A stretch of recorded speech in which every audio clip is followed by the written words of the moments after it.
Now, with one of the nation's approved vaccines suddenly put on pause, clinics around the country have been forced to quickly adjust. That includes a Northern Virginia clinic that was relying on the Johnson & Johnson vaccine. NBC News correspondent Heidi Przybyla joins us now from Metz Middle School in Manassas, Virginia, where a two-day clinic is up and running. And Heidi, how did that clinic respond when the FDA and CDC made that surprise announcement yesterday to pause use of the J&J vaccine? Good morning, Joe. Walgreens is hosting this two-day clinic here in Manassas in an attempt to try and get a more equitable distribution of the vaccine. Well, getting that news just 2 hours before they were set to debut, that sent Walgreens and local officials here scrambling, including the mayor, who was roused from bed to make phone calls to try and get other storefronts to bring in Pfizer vaccine. Take a listen to what the governor had to say.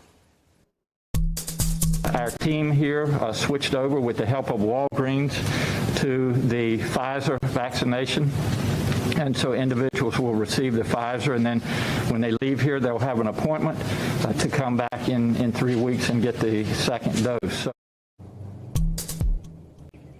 So this is critical, Joe, because there is a large Latino population here, a large migrant population that they've been trying to convince through churches, through local community organizations to come out and take this single-shot dose. Heidi, do we know what will happen with the thousands of J&J doses that are, at least for now, not being used, and how long they'll last?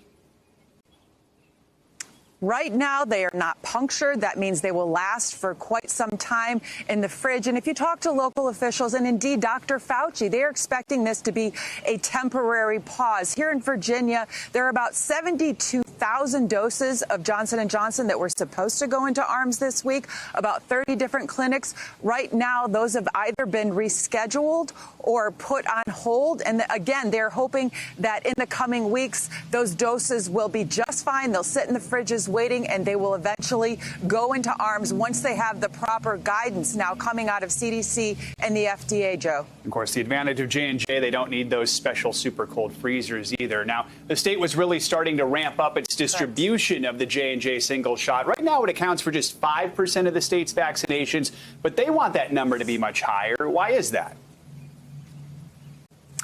It's critical because we were in a ramping up phase here in Virginia, Joe. It is accounting only for about 5% at the time now. However, just this last week, they were moving up to 17%. And when I talked to the vaccine coordinator here for the state of Virginia yesterday, he said they eventually want to get up to between 20 and 25%.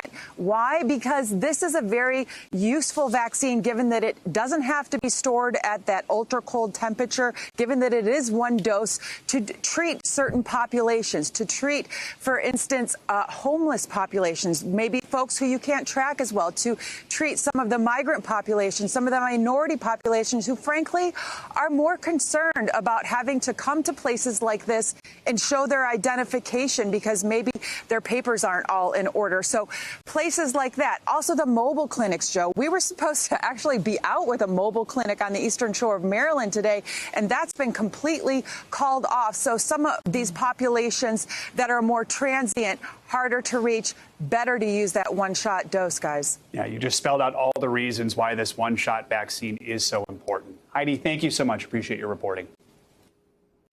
Hey, NBC News viewers, thanks for checking out our YouTube channel. Subscribe by clicking on that button down here and click on any of the videos over here to watch the latest interviews, show highlights, and digital exclusives.